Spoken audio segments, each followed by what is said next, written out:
Hi, Mark here from the Tangibound Podcast Network and host of the flagship show, the Tangibound Podcast. Did you know that we over at Tangibound are always looking for amazing podcasts to promote? And did you also know that we are also proud nerds and geeks of everything from movies, music, gaming, TV shows, and comic books to wrestling, MMA, soccer, and football? Whatever you can nerd or geek out about, we've got it. And if you're interested, we can help you find it. And if you're a show looking for a place to call home, we've got you covered. Side effects may include upset stomach, dizziness, tumors, shakes, and in some rare cases, death from excessive laughter. Though to be fair, it's only sometimes. Other side effects may include diarrhea, gallstones, heart palpitations, and strong desire for cookies on the dark side. Talk to your doctor and visit TangiboundNetwork.com and see if Tangibound Network is right for you.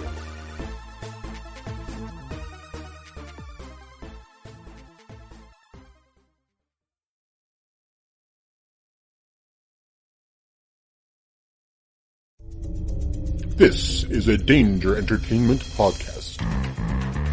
DangerEntertainment.net. Danger Entertainment Podcast Network.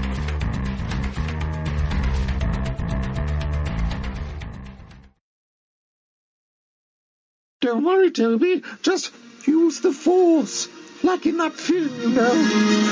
365 Flicks Podcast. 365 Flicks Podcast. Come and listen to it right after you finish this podcast you're listening to. It's got Chris and Kevin and a weather guy called Toby. What's the point in a weather report on a podcast, I hear you ask?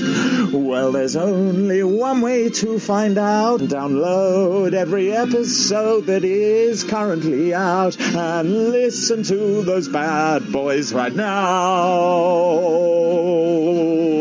It's got Toby Osmond, who is kind of a guest host, but thinks he is the most important part of the podcast. Hashtag not joking. You can find 365 on iTunes, Libsyn, Spotify, and awesome websites like DangerEntertainment.net, Nerdly.co.uk, and Tangent Bound Network. It's like shit in a field. We're not doctors, therapists, trained professionals of any kind, so if you feel you do need help, please reach out and get the help you need.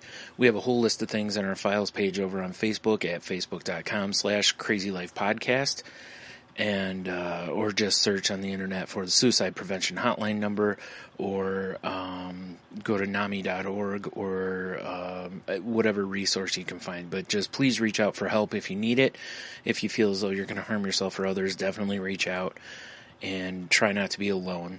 Also, if you feel that way and you realize that you're writing a note or making plans of how you would do, like harm yourself or others, definitely reach out. That's a huge red flag.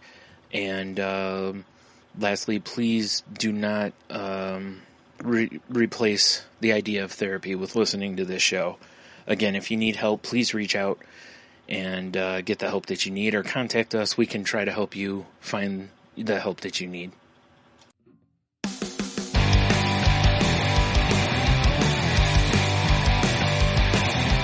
Life sucks to the last drop. Are you gonna blow your head off? Take good aim and don't forget to duck. Life sucks every Monday and all the way to Sunday, but I wouldn't have it any other way.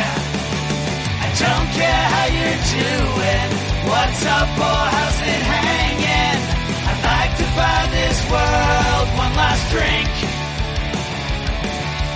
Life sucks all of the time, so stick it up your sunshine, and then you'll see the clouds every day. And then you'll see the clouds every day. And then you'll see the clouds every day.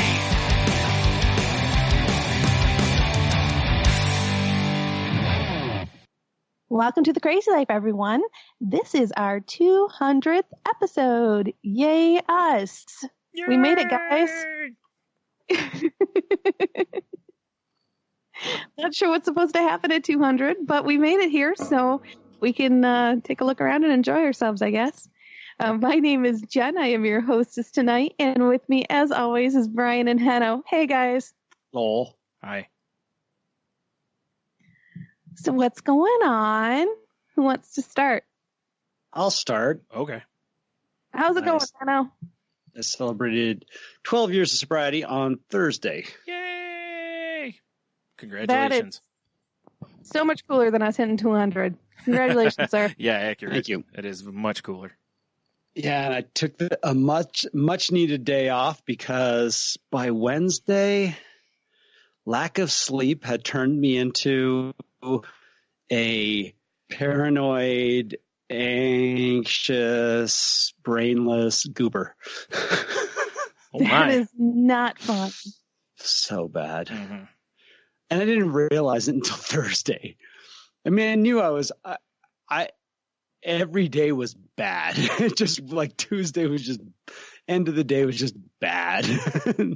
Like bad stuff happening, or you were just wasn't going your way kind of situation, or? I was just reacting poorly to things, and just everything just felt dark and miserable, and and decision making wasn't, it just wasn't on. It's like I went to work and I did my job, but like I wasn't really there. So when it was like Wednesday hit and it was the latest thing on the plate was sharing health insurance, and we finally got our dollar amounts for my work insurance, and because Sharon had called them, they were going to put her on another 1 month plan until my open enrollment happened at work, and the insurance agent was so convinced that that Sharon was going to be on my insurance, and I'm just like, have you looked at the dollar amounts? And so I finally got around to that, and I'm just like, yeah, that ain't happening. And so it's just like, oh boy, one more thing. And so, but I was getting stuff done. Like made a phone call. She called me back, talked and everything like that. But it was just, everything was just not good. And so on Wednesday, I was like, okay, the appliance guy's coming tomorrow at some point. And I'm like, I'm going to take the day off. I looked at my PTO. I had plenty of PTO. And so it was great. I had a full night's sleep. And when I finally woke up, it was like when I really realized, I was like, wow. Like, I have not been there. We had that realization at one point in our lives or not. So we can definitely appreciate where you were at. Yeah, it's so amazing. It's really amazing how and I was talking to one of my coworkers about that. I'm like, yeah, I can do like, 1 or 2 nights like that. But after night 3, bad stuff's happening. Yeah. But yeah, so it was great. Just, relaxed, futzed around the house, took care of stuff. And I had gigs both nights over the weekend. That was really fun. I don't know if it'll be the last time I played with Dave or not, but if it was the last time, it was awesome and amazing and good turnout. And, it was pretty busy. I went to a friend of mine's baby shower on Saturday, which was really funny because he honestly didn't think I would show up, and he was so excited to find out that I was coming because we just don't get to see each other as that much anymore. And Bogart had this another growth on his paw that I'm like, we got to take care of this. So I took him in on Friday, and they're doing Saturday surgeries now. So she's like, yeah, bring him in on Saturday, we'll take care of it. So it was perfect. I dropped Bogart off, got him, help them get him sedated, because I'm like, it took you guys took 3 of you last time. I'm like, I can hold him. Oh my, yeah, wow. Because I told her, I said, I'm willing to hang out. And she's like, was it difficult? I'm like, yeah, it was 3.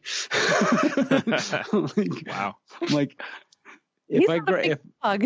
he's not big, but he knows how to put. If you're not firm with that 38 pounds, utilize it.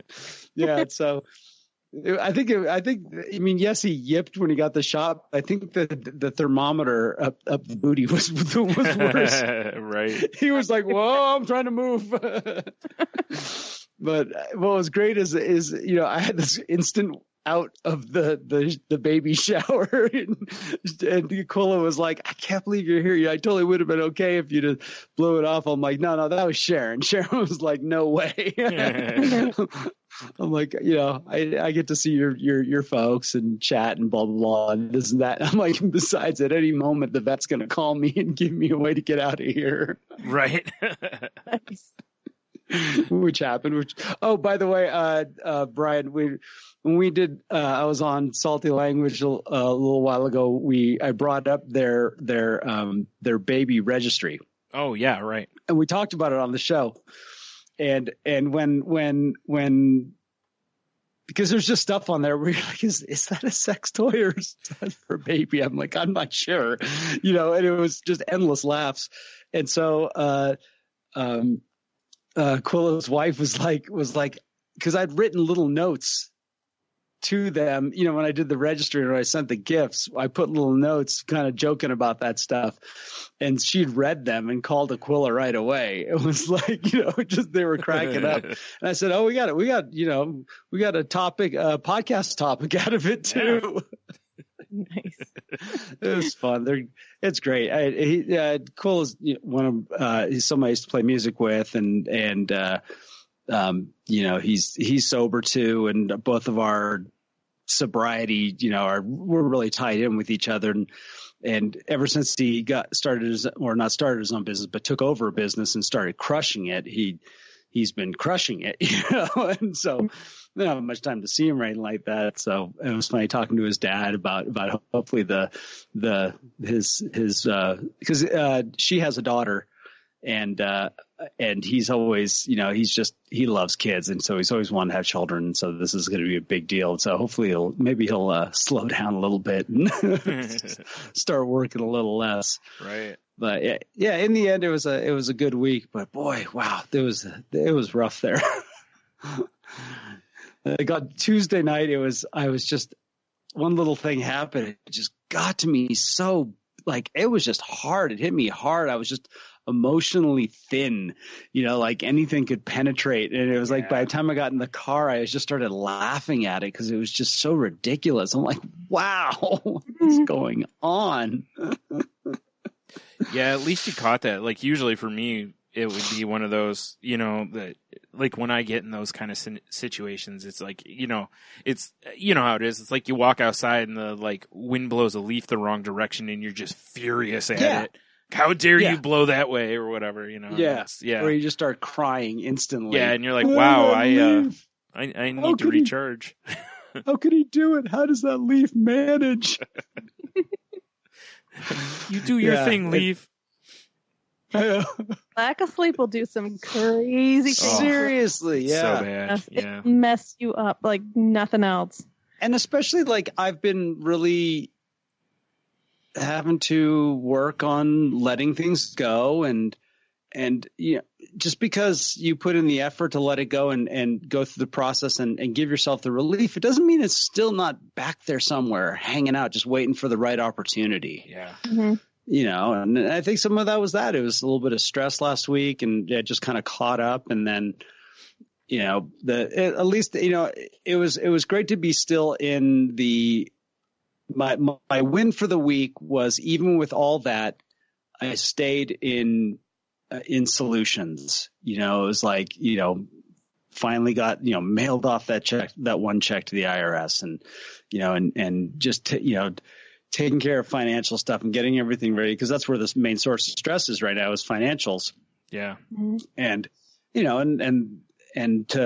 it's like I said, it's still lurking back there. And the last thing, it's taken me a long time to learn this, but avoiding it doesn't make it get any better. And that's just a fact. Funny how that is. Yeah, don't say. Yeah. Yeah, exactly. So, that was my week. Still worth a try to avoid it and see what happens, right? Yeah. None of it works. It just doesn't. I know. It just doesn't anymore. So, yeah. Adulting sucks sometimes. It does. Yep. Mm-hmm. Yep. It was funny. I ran into another sober friend of Sharon and mine's and he had just happened to run into her and called her and said, "Hey, how you two doing? I haven't seen you guys in ever." And he's from he's from North Carolina, so he's just got this great accent and he's just a super amazing dude. And I ran into him at the store I think it was on Wednesday. I was picking up some stuff and And, I'm like, just kind of not, he's the type of person when he asks, how are things going? He's not meaning it like you say, oh, everything's great. It's like, I can answer honestly. So I answered honestly. And I said, but he asked about, playing a lot of music, and that's good. And, and he says, well, how amazing is that? You get to make a little bit of extra money to take care of all those bills doing something you love.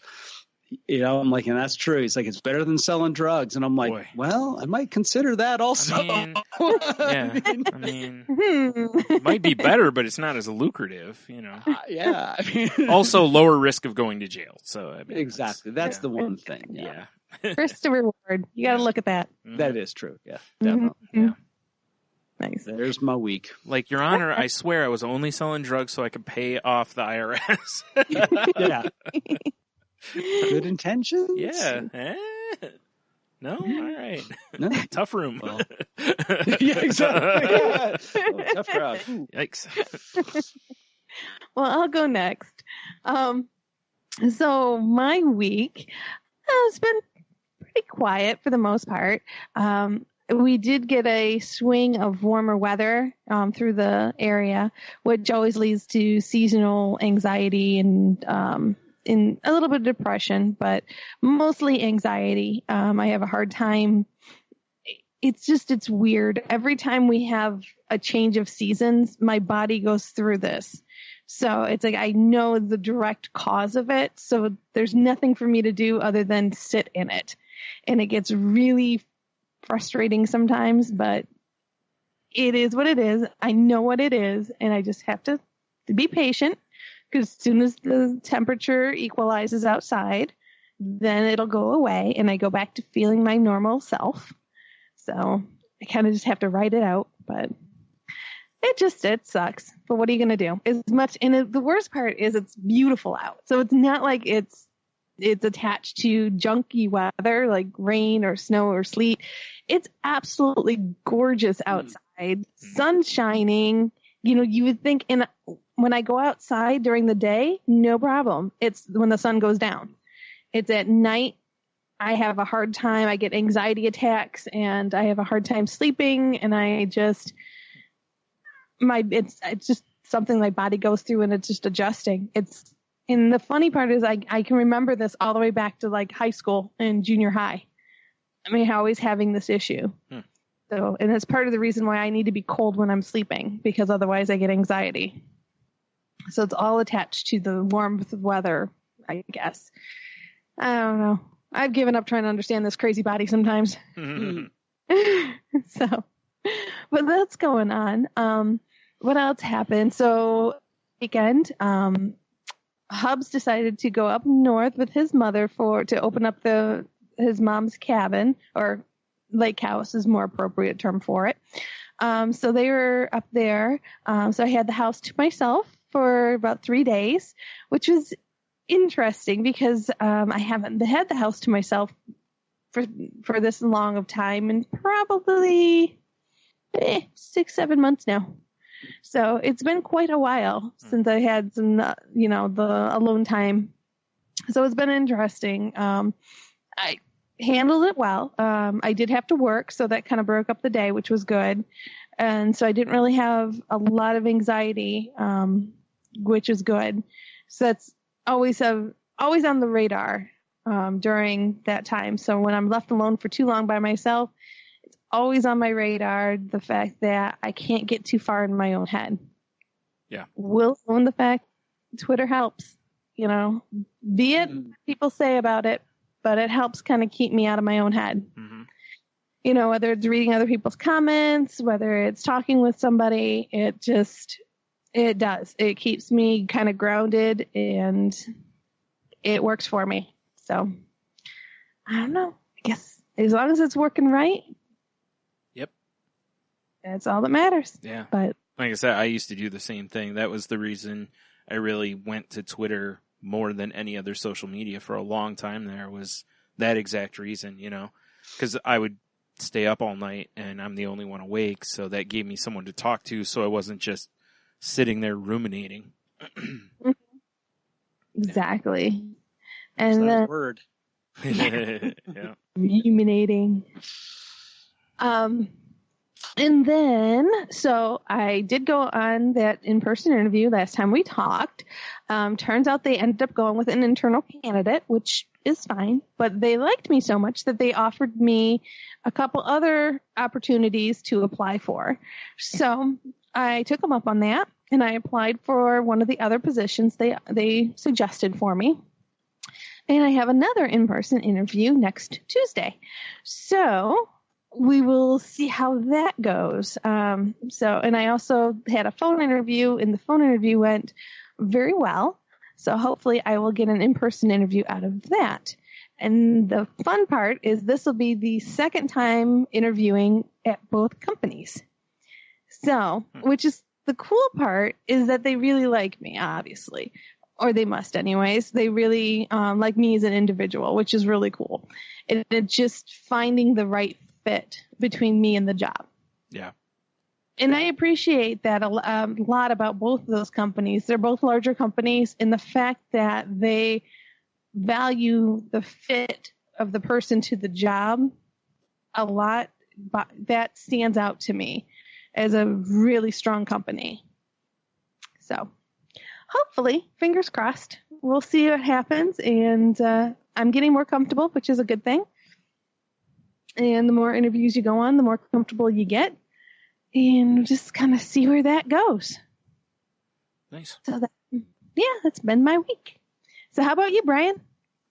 Well, kind of going off what you said originally is the weather affects me, similarly. And though it's funny, well, not funny, but it's what happens with me is like through the winter, I get seasonal depression. Through the summer, I get seasonal anxiety. Because like you were just saying, basically, like the warmer it gets, the more anxious I get. And, like a day like today, it was about 70-ish here and whatever. And I was out, for a while today. Went and got like, produce at the local market. And, went to a couple other places while we were out. And it was like, it was just so nice that, like even when I was leaving the one store, walking to the car, I was just taking my time. I wasn't in any hurry at all because it's just such a nice day today.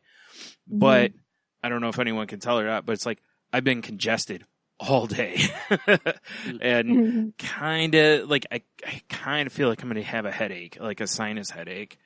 I think honestly, the only reason I haven't is probably the medicine I have, keeping me, for my allergies. I think it's kind of, prevents it a little bit, but, I can definitely tell, like even before I got out of bed today, I could tell you what the weather was like probably based on the pressure on my head / congestion level. So, the anxiety hasn't hit me yet, but as it gets warmer, it will. Like when it starts getting closer to like 80, 85, my anxiety starts ratcheting up, and then the higher it gets, or hotter it gets, the higher that goes. So hopefully, maybe it won't be so bad, who knows? Cause, it is different year to year. But yeah, that was, interesting. And it's like, it is really nice though to see the sun come out for us and stuff, because it's been just, this winter was, well, like every winter though, it's just so dreary. That's nice to have it for a few days, and it just being out in it, it just makes you feel better, Yeah. Not to mention, like when you go, oh, I have to go out today, you go, oh, it's sunny with a slight breeze, like, okay, like versus before where it's like, oh, it's 25 with a wind chill, and it's like, maybe I'll stay home. So. That's always good for my social anxiety, because, in the winter, I don't want to push myself to go out. Oddly enough, in the summer, I don't either because of the extremes, Yeah.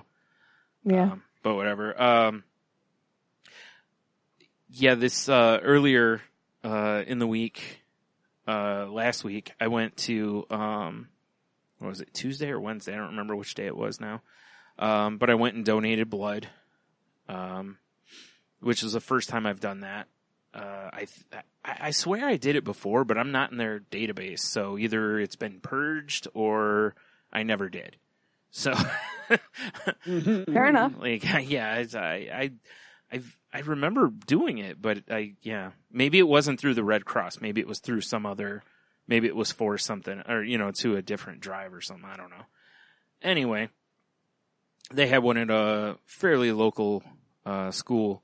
So, my brother went over with me and we both donated, which was cool because he didn't have to, and, It was really funny, though. I told this on Salty Language already, so if you've already heard it, sorry. But it was really interesting because the reason I was told to do this by my doctor was because my hemoglobin count was too high. And he wanted me to get that number down, and he said donating blood generally will help that. So, but when I got there, they test your hemoglobin count. And in my head, I'm going, man, I hope, there isn't a ceiling that I'm over kind of a thing. Or a limit, like on the high end. But when the woman took my number, it was like 17.5, and she's like, "This is great." And I'm like, wait, my doctor told me this isn't good because this can lead to stroke and heart attack. And she was like, well, for donating, apparently it's pretty good. For platelets, especially. Yeah. That's what she said. If they had the machinery for it, she would have really tried to get me to donate what they call Power Red, which is the platelets, and I forgot. It's a weird experience. Is it? Yeah, she said it's kind of weird. Yeah. Because what they're doing is they're literally they pull it out of you. Yeah. And it goes to the machine, and then it goes back into you. Yeah, they give you, there's like 3 parts to the blood. They take 2 of them and leave you with 1 of them. That's the but way what she comes back in is with the saline solution at room temperature. Ooh. And it feels like, well, it's like the scene in The Matrix where he starts looking at his arm and it starts turning into, that's what it feels like. It's like icy fluid going into it is so weird. Oh, I bet it is. Yeah. Yeah, it's a trip. Yeah. Like if they had it, I would have done it, but, they didn't. So, and she's like, well, you ought to really keep this in mind to, in the future. And it's like in my head, I'm going, well, the reason I'm giving blood is my doctor's trying, like, hey, we're going to try to get this number down. So, but it is interesting. It makes me wonder, like, if I stay on the testosterone, if it keeps kind of elevating that number off and on, if that's something, that could be something that I could kind of track. Or not track, but, like when I go in there, if I see it's high, I'd be like, hey, do you guys have the Power Red stuff? Because I'll do it if you do, type of thing. Because, I mean, if it's something that's going to happen anyway, I'm totally for doing something that can help somebody, And from the way she made it sounds like that's not the easiest thing for them to get donations of. So, which makes sense because giving blood takes, aside from the paperwork, like 10 minutes, maybe? I don't even think I was on that table 10 minutes. But the other stuff, I think the Power Red, is closer to like, what'd she tell me? 45 minutes, half an hour? Is that about right? It takes a while. Yeah. Yeah. So I can understand where people either wouldn't have that time or, cause you go donate blood on your lunch hour, no problem, versus this other, it would take up most of the lunch hour. So, but, yeah, so that was a fun experience. There was nobody else in there though, so it was, kind of nice. We were just easy. Yeah, it really was. For anyone listening, if you haven't done this for any reason, it was stupid easy. Literally there's paperwork, but you can do most of it online before you go, which I did thinking I was going to save a bunch of time, which I didn't because my brother didn't fill out any of that stuff and was getting hooked up before I was. Nice. So, but I would imagine if you're in any area where there is a lineup of people kind of a thing, you do get to skip past them to some extent, so it's, I will say though, you got to be careful because I've been turned down from giving blood because of anxieties. Really? I've had anxiety attacks, so which causes your blood pressure to go up. Well, yeah, okay. I was gonna say, I was like, okay, yeah, that's true. Well, that's why if you're going to donate, you go to the Red Cross or whatever's website first and read all the things that may exclude you, all that kind of stuff. So, but yeah, it was weird though, because it's like, okay, so you fill out all that paperwork, and then when you get there, a lot of the paperwork is basically like, hey, are you on these medicines that, can affect your blood? Do you stuff? Yeah, and then also, are you making questionable life decisions that could lead to you having some sort of a, STI, or do you have a communicable disease, that kind of stuff, which is all understandable. These are very important things. But then when I got there, they basically ask you again, but it's like, since you filled this out, have you done any of these things? And it's like, and I get it. They want to be thorough, totally get it. But it's like, it's funny because from the adult standpoint of it, it feels like they should just be like, as of this point, you're saying you haven't done it. It's like, if anything changes, like if any of these things happen, please tell us when you get here, which they do tell you, but then they also ask you. It's kind of funny. But yeah, we got done. Then I had fruit snacks and apple juice like a big boy, and I love that part of the story. Sat there for about 10 minutes, and we could have left right away. Like, we felt fine. She says some people get lightheaded or feel a little weak.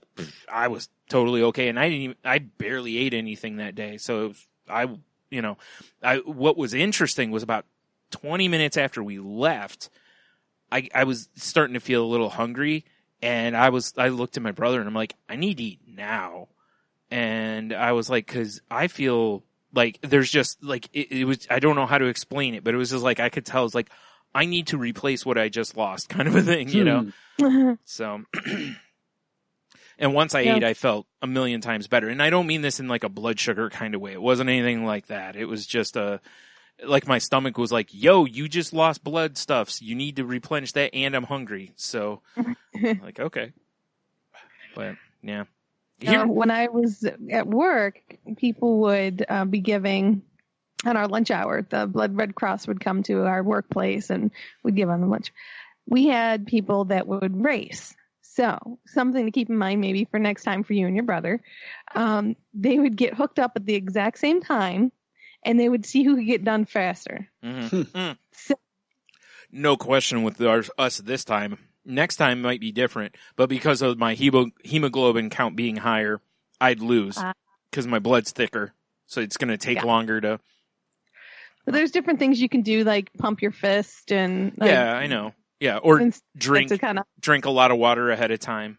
Yeah. Because that helps your blood move through your veins. Yeah, I saw one where there was $50 writing on it. Which is probably not the best thing in the world to do, is try to force blood out of your system faster than it should go. But nah, it's fine. Yeah. Totally normal. Yeah. It was cool though, because all the stuff that she was kind of like real, like, most people this or that. I was just like, okay, I don't care about needles. Blood doesn't bother me, So like when she warned me about setting the bag of blood on the table next to me, and I was like, okay. And she's like, well, I've had people freak out and someone kicked the bag off the table and the bag kind of split. So they lost a whole pint, one time. And, and I was like, nah, I'm good. I was like, blood doesn't bother me at all. I was like, neither does, I told her, I said, trust me, I've seen way worse than this, referring to when my dad had that blood clot go loose in his mouth and sprayed blood. Sorry, anyone, if you have a blood issue, sprayed blood all over the bathroom like it's a crime scene. I exaggerate not at all. Yeah, it was bad. Rough.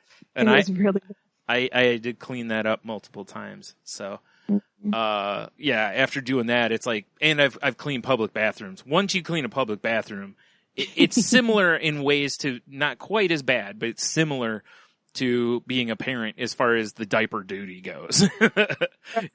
I've seen and smelt pretty much anything that's possible in a public bathroom. So it's, But anyway, so overall, it was a really, it was really fast. I got a medal at the end. I didn't get a sticker, but I got a medal. And, you know, it's funny how much they emphasize this might save 3 lives part. And I'm like, okay, like, I'm already here. You don't have to sell me anymore. You know, like, yeah.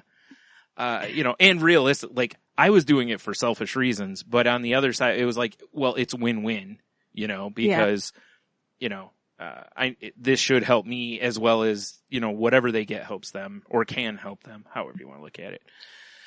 So I can't give any more because of the needle got twisted. Basically, I gave 1 point, and the nurse was not the most advanced, I guess, in her career, and decided that she needed to restart because my body decided it didn't want to give up blood anymore halfway through. So she twirled the needle in my arm while it was still in the arm, and caused a nice little scar tissue buildup on my vein. So I can no longer give out of one arm. So I have to either give out of my left arm or not give at all. Yeah. And made me a little gun shy. Yeah. But it's kind of cool because I can make scar tissue pop up in my arm. Yeah, that's all sorts of fun. It's a great party trick, let me tell you. My one of my favorite parts is, I actually didn't say this on Salty Language, I forgot about it, was after you're done, you know, they put a Band-Aid over where they drew, and then they wrap this, like, if you follow me on Instagram, you'll have seen it. I posted a picture of the red tape that was around, you know, it's that like fabric tape that they use. She wraps that around my arm. She only did it like barely once. And I'm like, oh no, you're going to need more than that. I was like, I sweat like crazy. I was like, that's not going to hold. And she's like, okay. So then she wrapped, you know, much bigger. What's funny is they wrap, and it's probably standard, but they wrapped my brother the same way. But like the guy heard me tell her that, and then he immediately wrapped my brother the same way. Like I said, that's probably standard because they do want to keep that area covered for, you know, a little while so you don't get infections. Mm-hmm. But yeah, it was funny. It held all except for the very last part of it, which when she was done, she just put that part on its by itself onto my skin, and I was like, oh, you just ruined that part. It's like if she had put that on the tape, it would have stayed fine. But because she put it on the skin, it was like, well, so I just had this, you know, flap like hanging off for a while, but it was fine. Yeah. So anyway, yeah, like I said, if anyone's listening and you know, thinking about doing this, go do it. It was really simple. And I mean, the worst pain I had was actually when they used the little needle to like prick your finger to test the hemoglobin, because that, honestly, I hit it a little weird today and it's still kind of tender. So it's not bad. It's just I must have hit it just right, you know. And that was it. The rest of it was no different than just getting blood drawn, you know. I mean, unless you freak out about that, then maybe don't go do this. But yeah. So especially if they do, like you said, Jen, like where they would actually come to your work. It's like, you know, yeah, definitely go do it then. Yeah, you can't make it much easier. I've had a couple experiences that were not, you know, my favorite, but overall, I've always had a fairly positive experience. And regardless of the little uncomfortableness that I've had, it doesn't compare to the amount of lives saved. Yeah. You know, it's just the good outweighs the bad tenfold. Not to mention the feeling of smugness you have walking out. No, I'm kidding. I'm a good person. Yeah. Yeah. So that, you know, there was that, but, after that, I've been trying to take stuff that I've had for a while, you know, like that I've collected over the years, and I've been really trying to, sell off a lot of it because, you know, like I've mentioned a few weeks ago on here, I put up a GoFundMe, and it's like, I don't feel right doing that without trying whatever I can do to also, you know, like do this myself kind of a thing. So I've been really trying to stay on top of that, and I've been getting quite a bit done. Like I actually feel each day like I've been moving forward, like getting something done every day, even if it's not a lot, but I'm getting something done. So, you know, that's been good because I haven't really had any days where I was, I had one day where I kind of felt meh, but other than that, I, you know, had the energy and want to do the stuff. So that's all good. So yeah, that's, you know, and then I guess one last thing, which is that, you know, Tony and I now have done a couple of live episodes of Salty Language, so it still was weird the second time. I still had quite a bit of nerves going into it because I'm already aware of my my tics, if you will. You know, that I generally I stroke my beard, I scratch my beard, I grab my glasses and readjust them, you know, pretty frequently. I know I do all this stuff. And then so I'm so much more aware of it because we're live now. You know, in my head, I've got to stop my head from going, you know, stop it. Everybody's watching you, you know, kind of a scenario. Nice. Yeah. It's kind of like the first time when you podcast, the first time you listen to yourself and you're like, wow, I say like 1,000,000 times, you know? Yeah. Or whatever it is you say, whatever your crutch is, you know. Mm. Mine is, you know, by the way, if anyone didn't know. You know? Yeah. You know. Mm-hmm. Yeah. Nice. Well, I think you have our article for today, don't you, Brian? Yeah. This one's from Psychology Today. It's by Cody Commerce. Doesn't say anything about him being a doctor or anything, but, you know. So he manages a computational cognitive neuroscience lab at Harvard University. So no big deal. He's also a science writer. So yeah, he's just some guy, you know. This is it. It says, when is outrage an appropriate response? Outrage has an upside, but only in certain contexts. And like this first jumped out at me mainly because of the internet. You know, like every little thing that happens, there's like a couple days of outrage generally, and then we move on to whatever the next outrage is and move on to the, you know, to where I think in a lot of ways we're getting to that like almost like boy cried wolf scenario with it, to where people are getting outraged and someone will go, now what, you know, type of thing. Yeah. You know, instead of it being like when people are outraged, usually you're supposed to kind of react to, you know, like, yeah, you know, and most people now are like, you know. Being apathetic. Yeah.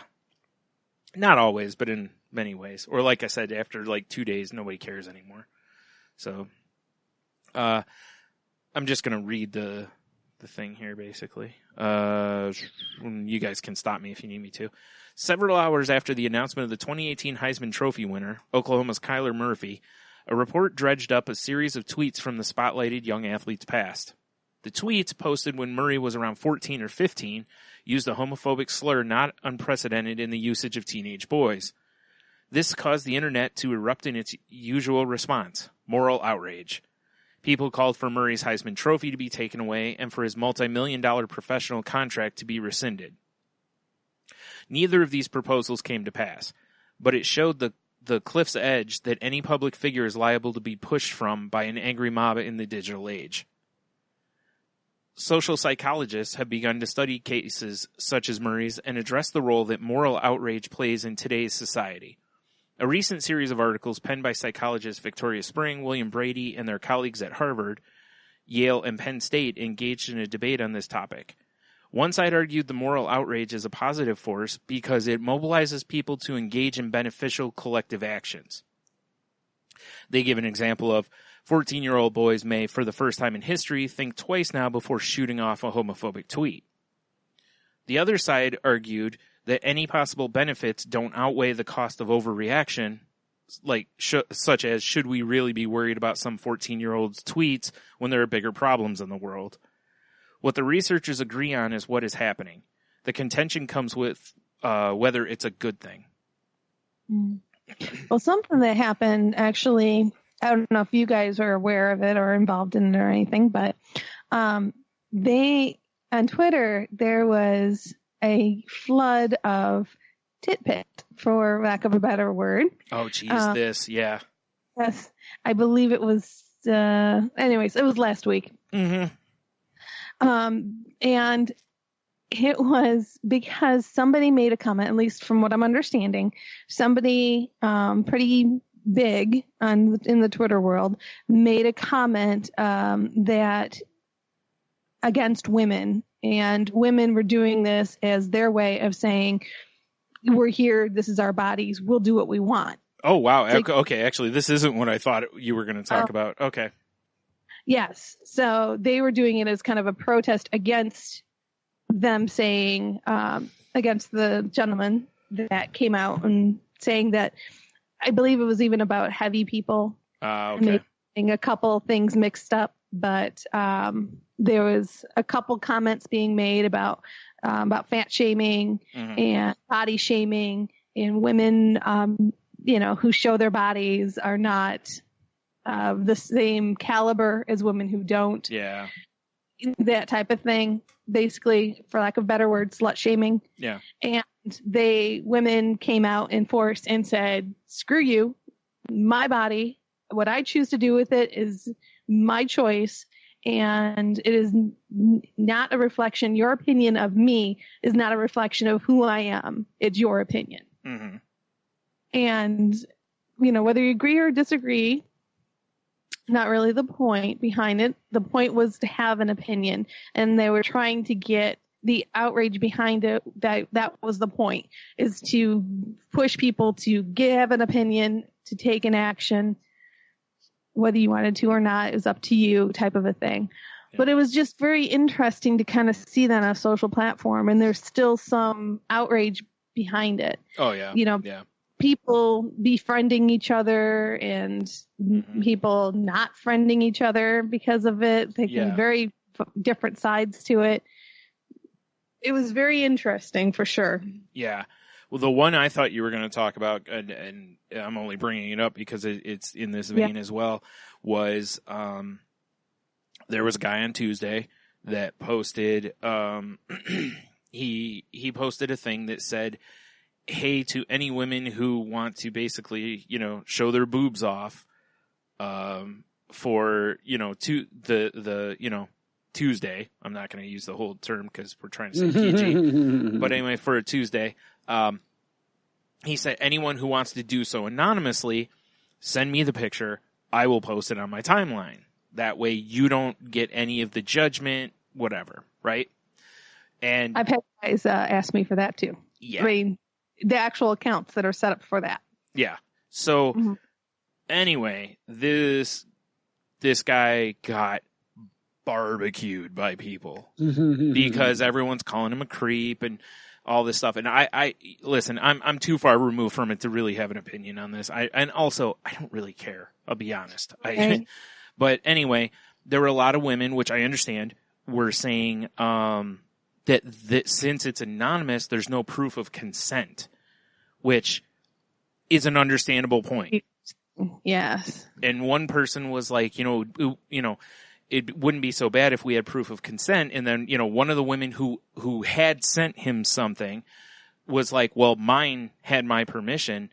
And it's like, yeah, the problem there is that, in order to stay anonymous, you can't come forward and, so this is a murky area here because they're right. If he didn't have consent, that's not okay. That's not cool to post someone's picture that maybe they sent you in a DM or whatever it was. And that's why this whole murkiness of it, along with the fact that people were like, this guy's just a creep trying to get, nudes and whatever. Like I said, I'm not, whatever. There was a whole thing about it though. And I mean, it was in, probably 6 or 7 of the rooms I'm in. They were talking about it that day. That is good. That never happens. No matter what the hot thing is on Twitter, it's rare that every room just about that I'm in is talking about that topic. There's boobalicious all over the place right now. Yeah, there always is.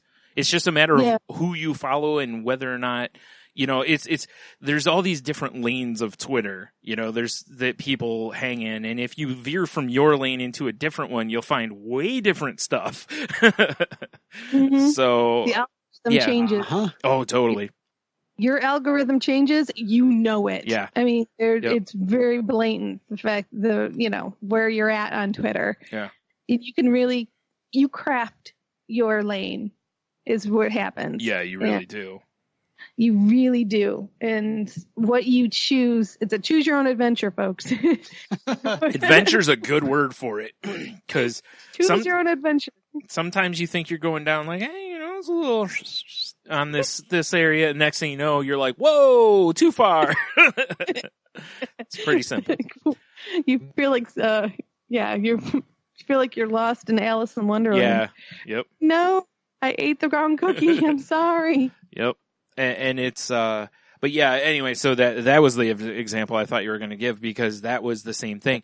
There was tons, people were just furious about this, and I don't know, by Thursday, I don't think anybody was talking about it anymore.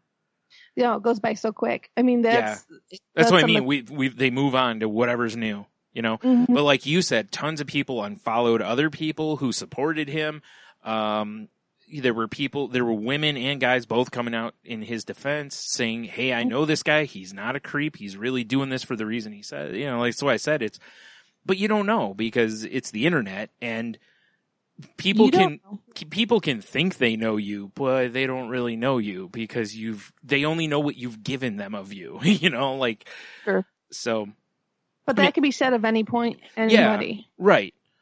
You just someone that you meet out in public. Yeah. It's only giving you the one side of you that they want themselves, that they want you to see. Yeah. I think there's just, like, on the internet though, there's more people hiding things than there are generally face to face. Don't get me wrong, there's plenty of it. It's just, And it is easier. You're right. Yeah. When you're hiding behind a phone or a computer, it is easier to deceive than it is when you're face to face. And an anonymous username, so it's people can't really research you unless you've given them something to research. So anyway, but all that, it was, like I said, same thing though. There's all this outrage over it, and people wanted this guy. Like, I know people left and right that were reporting him and trying to get his account taken away. I don't know if they succeeded, because honestly, like I said, I didn't really care. I didn't. Mm-hmm.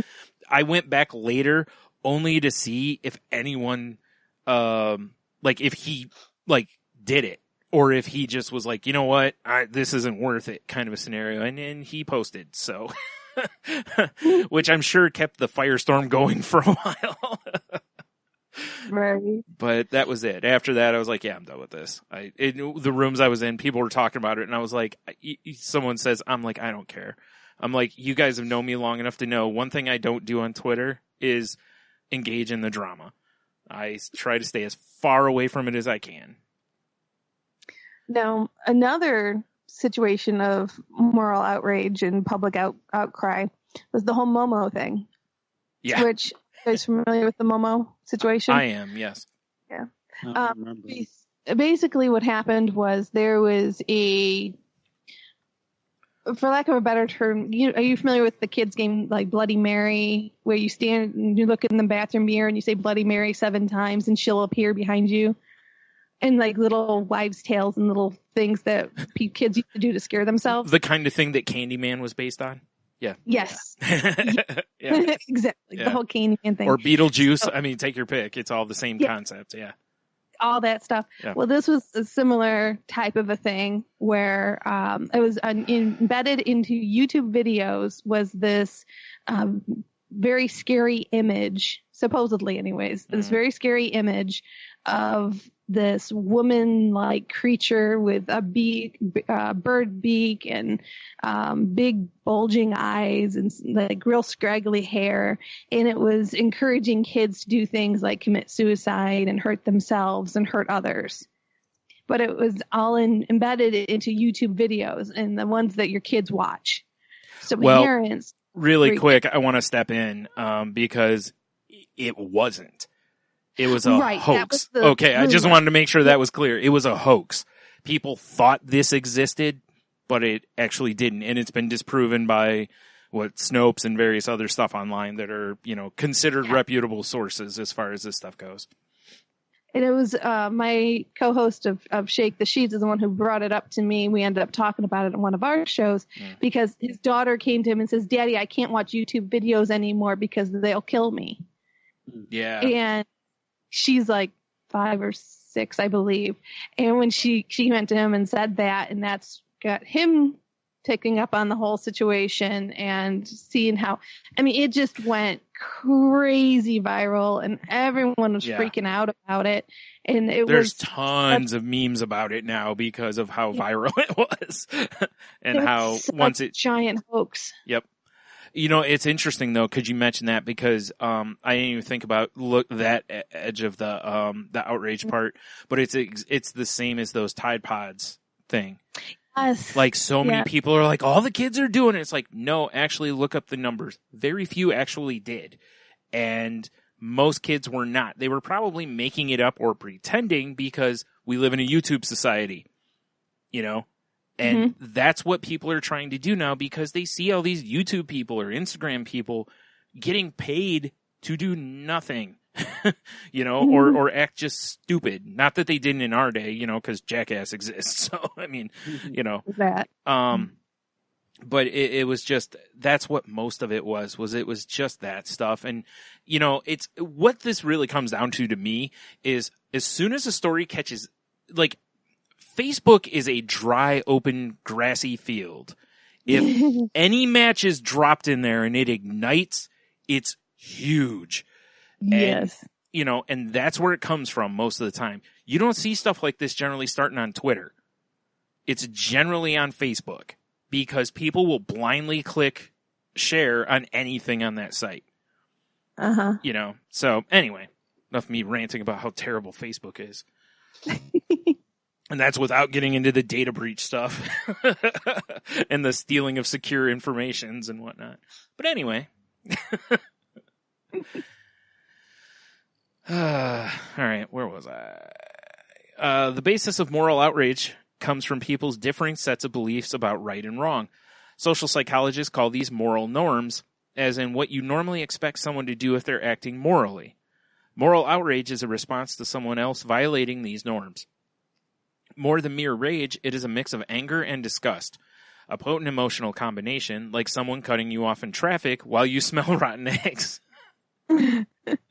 This emotional response leads you to take action against the norm violator. This can be through gossip, Facebook, shaming, or punishment. When many people engage in such retributive action, it can lead to widespread societal consequences, some of which are positive and some of which aren't. Really quick, I want to, there's a book. I haven't finished it. It's by a guy named John Ronson, which is, I can't think of the name of it now. It's something like, So You've Been Shamed on the Internet, or something to that effect. And it's basically, he's kind of taking the other side of how, when someone does something bad on the internet and everyone attacks them, kind of like, well, how is that mentality better than, what this other person has done in certain ways? Certain things, he would never, like I'm sure he's not defending, really like, generally, he's not going to defend hate speech, but he is going to go, bullying's bullying, no matter how you look at it, kind of a thing. And it's the, like I was, raised on the, and I'm sure most people were, 2 wrongs don't make a right scenario. And that's kind of what he looks at. And it's, I've heard him talk on various podcasts about it and stuff. It's a very interesting and different take because I don't think people realize the harm that's being done by these like mobs that attack people.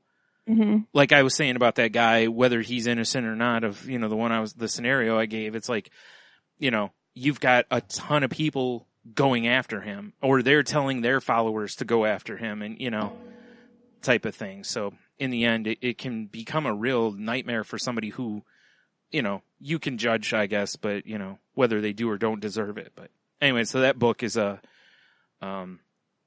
just kind of a look from the other side. So if you find yourself engaging in this mob mentality, maybe read this book so that you can kind of see the other side of things a little bit. Now, again, I'm not advocating, feeling sorry for the person who does something dumb and then gets the receipt for it, you know, because we live in a country where there's free speech. You can say whatever you want, but you also have to understand that everyone else can too.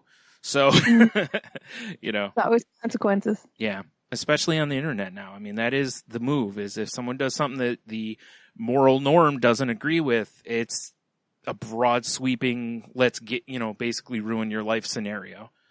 Mm-hmm. Anyway, moral outrage can encourage people to act in societally beneficial ways in much the same way empathy can. Through empathy, we can see someone in harm's way and do something to help them. These small acts can add up. For example, when many people are moved to donate to feed children on another continent, the donations can amount to something substantial. Moral outrage can be a catalyst for positive social actions. A recent outbreak of Twitter rage directed against a person's joke about contracting AIDS in Africa inspired someone to create a fundraising website in that person's name that collected donations for the nonprofit Aid for Africa. That is a good use of it. I like that approach way better, instead of trying to ruin their life, get them kicked off Twitter, all this stuff. I mean, that you can do all that too. But also, you know, what better way to, you know, deal with someone who's spewing hate speech or being stupid than to, you know, raise money for the thing that they made fun of or hate. Right, in their name. In their name, yeah. I like that. That's awesome.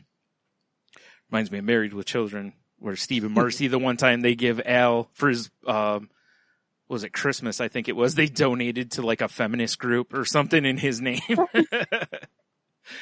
The most blatant drawback of moral outrage is that it stirs up conflict. For every person who is outraged by a 14-year-old's homophobic tweets, there is someone who becomes outraged at the person who became outraged at such a commonplace infraction. Outrage is a repelling force, in this case, driving apart two individuals who would otherwise have no reason to be upset with one another. The more insidious drawback of moral outrage is that the reaction is often overblown in proportion to the event that caused it. Regardless of whether you think someone's tweet is inappropriate, it is probably not as big as a deal as, say, the heroin epidemic in Western Massachusetts, or right here in our backyard. Yet much of our societal interest is often directed toward policing wrongful tweets at the expense of larger issues like domestic drug abuse. Don't abuse drubs either, whatever they are. Something that the kids are doing these days that, you know, Facebook's telling me is the worst. Yeah. The reason for this pattern has to do with crowd psychology. As the researchers note, shaming a stranger on a deserted street is far riskier than joining a Twitter mob of thousands. Other reasons have to do with online echo chambers, where you only see tweets and posts from people who believe the same thing as you, which is pretty much like everybody. Mm-hmm. Then you come to believe that everyone thinks the same thing you do. Everyone reasonable, anyway. Man. Such a politics thing there. But perhaps most importantly of all is the way online engagement makes it easy to dehumanize one another. Moral outrage motivates us to cause harm to offenders. It's much easier to harm someone when they're an abstract figment, miles away from our reality, rather than when they're a real person standing in front of you. Which that makes sense too. It's, you know, it's super easy to be brave when somebody's not around, you know? It's true. When you're hiding behind a phone, it's easy to do. Yeah. Like you can be that little pesky character in cartoons that hides behind all the big muscle, you know, going, yeah, all the time, you know? Yeah. What we often see with moral outrage is a case of the fabled boy who tweeted wolf. If you get upset every time someone on the internet does something wrong, then no one is going to take you seriously when it's time to go after the real bad guys, which is what I was saying before I started reading this kind of thing. Moral outrage can undoubtedly be a useful tool to mobilize people for the common good, but two considerations make outrage a difficult tool to wield. The first is that not everyone shares the same idea of the common good. While it's impossible to get everyone to agree what's right, it's worth taking a step back and asking how big a deal something is in the grand scheme of things. The second consideration is that mobilization is a fixed quantity. If everyone mobilized for one cause, that means they're too tied up at the moment to mobilize for another. While it's hard to know where to draw the line, it's best to draw it in a place that encourages us to direct outrage at the things that are truly worth getting worked up about. That's the end of it. Kind of brings into play a bit of what Heno always tells us, which is, does it need to be said by me? Does it need to be said right now?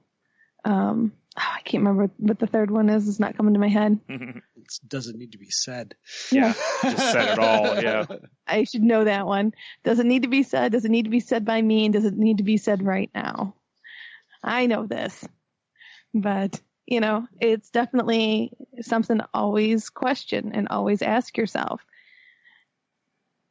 Well, it's also, I think that how you express your outrage is important. One of the things that it's brought up just then that I've been kind of keying it. Well, it goes to our good old favorite list of distorted thinking, which hasn't been mentioned in a while. I know. I've kind of been slacking off on that. Yeah, slacker. But one of them is objectifying. Yeah. Mm-hmm. And one of the ways, and objectifying people by putting them into categories. Mm-hmm. And this was interesting. I heard this, I don't remember where it was, but somebody brought up is you objectify someone, so now you can place a value on them. And the minute you start to place a value on them is the minute you start to show prejudice and discriminate. Yeah. And I'd never thought about it. I was like, whoa. And so that anybody that is quick to objectify others would also be very quick to have, to demonstrate aspects of prejudice, of any sort of discrimination, because you by its nature, by objectifying someone, you have to objectify someone to place value right on who they are. And I was really fascinated by that. And that's one of the things with with outrage, I think, is that's one of the tools that people use. Yeah. When they express outrage. And that if they're suddenly objectifying the other person or doing anything else on the distorted thinking list. Yeah. It's and I bring that up just because if you do that, you might want to think about that. It's how you express your outrage. If it's turning the tables and going on an attack like that. Yeah. Then, that to me is, I don't see how you can justify that.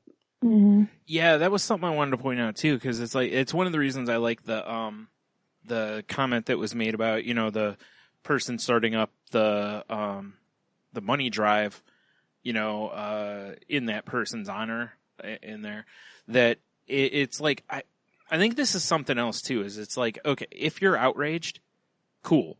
That's a very normal reaction to a lot of things that happen, right? Okay. And I learned this in therapy is more about but it's not as much about outrage as it is more like anger kind of scenario. Kind of like what you choose to do with that outrage is the question. Like, are you just going to jump in and attack someone because it's, as this article has said, and we know, it's easy? Or are you going to go, let's work on the solution for this? Yeah. The solution is not getting this person off of Twitter, because they're still going to be, whether they're a bigot or whatever it is. Don't get me wrong. No one wants to, people don't generally want to read or see that stuff. That's great. But that's not going to stop the person from spewing that hate. I just feel like we should be more solution based rather than retribution based. There you go.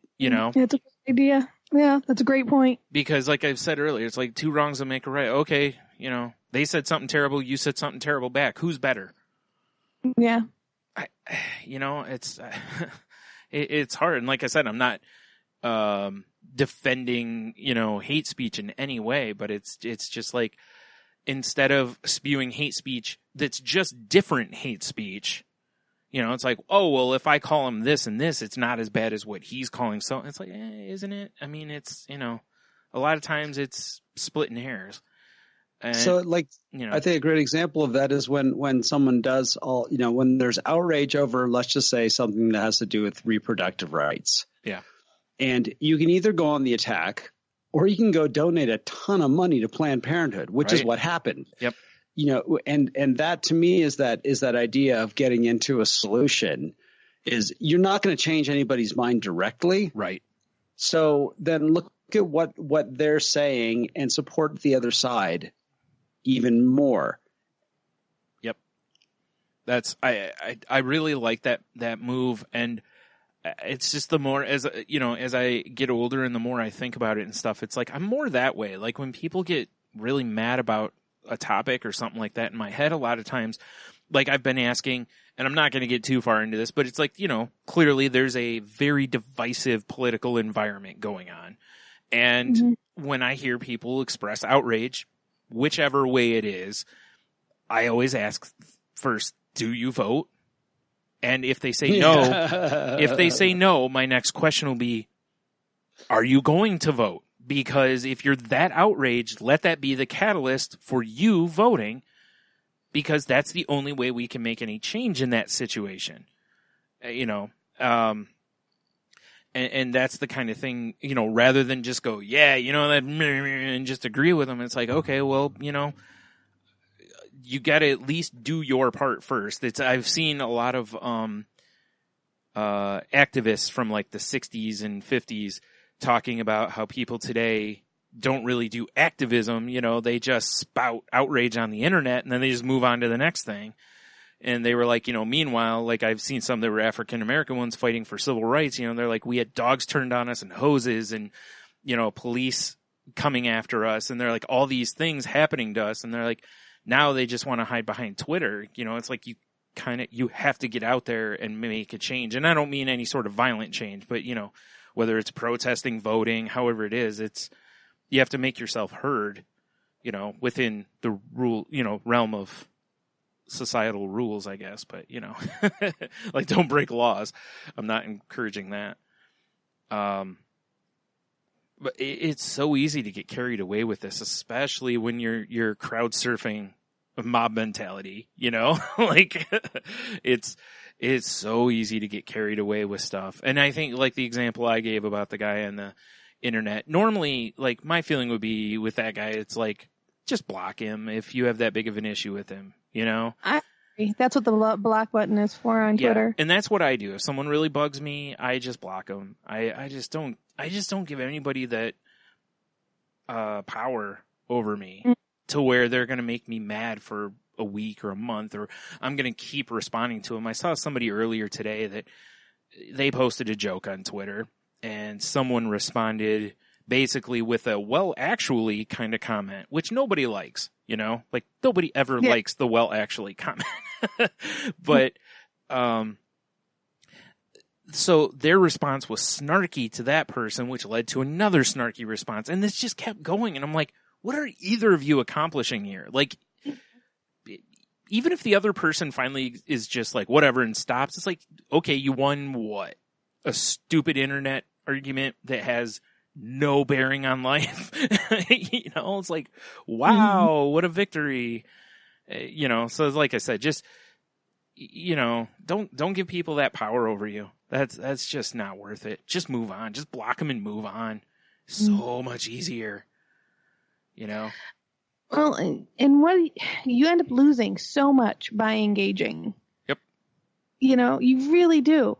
You just, I block and I move on because I'm not giving them the luxury of having my time, my attention, and giving them anything of mine. Yeah. Because it's too important to me. I'm not going to waste that on somebody like you. Right? No. Yeah. Well, I will say this. The only place where that becomes really difficult is, first of all, let me point out, since Heno, hit me for, not pointing out the distorted thinking worksheet. The reason that you keep responding to that person is your need to be right. Or your need to win. Take your pick. It's essentially the same thing. And that is very much on the distorted thinking worksheet. And that's my primary offense. Yeah, oh, dude, I'm as guilty as anybody. So it's one of those that there's just like it's going back to the pick your hill kind of a concept. It's like if I'm going to argue with a stranger on the internet, it isn't going to be about a Noah's Ark joke or about whether or not this guy posted or asks for people to send him boobs or what, because like how many people every day on Twitter in these rooms that you're in, Jen, how many of the women have said, like, geez, these guys keep asking me for nudes? Oh gosh. I mean, it's rampant. This isn't like a small corner of the internet. There's a lot of it. So, it's like, now I understand you do have to make a change somewhere, no matter how small, because, throwing a pebble in the water creates a ripple, blah, blah, butterfly effect, however you want to read it. Another, good podcast from John Ronson. But it's, you just fall into a point that you're just, I don't know. You're just chasing your own tail, essentially. I mean, you're chasing someone else's tail, but it's in the end, it's futile. There's no point to it. So why not put your energy into something better? Again, if you want to argue, if you want to yell, if you want to go protest, go stand out in front of your, government centers or Congress or whatever you need to, whatever it is you're boycotting or fighting against and make your voice heard that way at least, Don't do it on the internet because it's seriously shouting into the abyss. Yeah. It totally is. Even if people respond and listen to you, they forget in like 2 seconds. They've already moved on to the next person, Mm-hmm. All right, enough of my ranting. Well, guys, I don't know. What do you think? I think we're pretty good. Yeah. Me You too. good, Hannah? Yep. Awesome. All right, folks. You know what time it is. If you would like to continue the conversation, we would love to hear from you. You can reach out to us at the crazylifepodcast.weebly.com is our website. The Crazy Life Podcast at outlook.com is our email address. You can reach me at Jen's Crazy Life. That's Jen with a G on Twitter.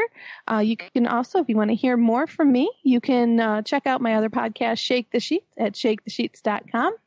And you, Henno, how can they find you? You can find me on Twitter at Ida Henno. You can find me on Facebook, Henno Heiter. You can reach me there, Messenger. And if you're interested in either the television show The Orville or Gotham, I have another podcast. Look for Gotham Lights on any podcast player, and you can check us out there. We're almost done. Woohoo! How goes wild. Yay. There was much rejoicing. I swear, if I ever do a television podcast again, it's going to be some 8-episode British podcast or television show. I like it. Nice. It should be about Sherlock. That way it still takes you like 3 years to get through it all. Just imagine, like, yeah, I'm going to do a Doctor Who podcast. It'll go on forever. I think that's the people's draw on it, though. Is like, well, I always have content, Ugh, There's Lord. that. And Brian, how can they reach you? You can also reach this show at the Crazy Life Pod on Twitter. And on Facebook, it's facebook.com/group/Crazy Life Podcast. You can find me on Twitter at Stunami. My other podcast can be found at at salty_language or at saltylanguage.com. That show's not safe for work, so be careful who you let listen to it. We're also going live, so if you search Salty Language Pod on YouTube's, you can watch the replay even if you can't catch us live. And we generally tweet out when we're going live about 2 minutes before we do. So Need to give people a little more time than that, I think. Nah, we're fine. Yeah, we actually only did that because it was kind of a last minute thing. Plus, it was only our second one. We're still, trying to get our legs. I forgot where I was at. I lost my place here. Dang it. Oh, there we go. We are part of the Danger Entertainment Podcast Network, which can be found at dangerentertainment.net. And we're also part of the Tangent Bound Network, which can be found at tangentboundnetwork.com. So please go check out those networks, and you may find some other podcasts that you dig. We'd also appreciate it if you would rate, review, and subscribe, whatever podcasts aggregator you use, or share with your friends if you would. We would also appreciate that. I forgot there was something else. Oh, and I have in the show notes, as well as like in my bio on my Instagram, if you would like to help out with my previously mentioned GoFundMe, there's a link for that. No pressure, just mentioning it, and I appreciate it. And of course, if you need help, please reach out. Please don't keep it to yourself. Please reach out and ask a friend or somebody for some help. And there's tons of people out there willing to help you. They just need you to tell them that you need the help, and they're more than willing to get in there and fight with you.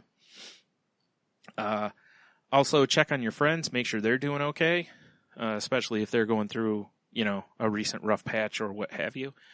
But of course, also check out your quiet friends. Check out your friends that always tell you they're fine, all that kind of stuff. So make sure you're just, doing what you can do. And then lastly, much as we've talked on this episode, try to be kind to other people. Just treat them as well as you can. And, that includes yourself. Make sure you're treating yourself to the best of your ability, as well as you can. So, I think that's it. All right. Well, with that, everyone, go out there and try to have a great week. We'll see you next week.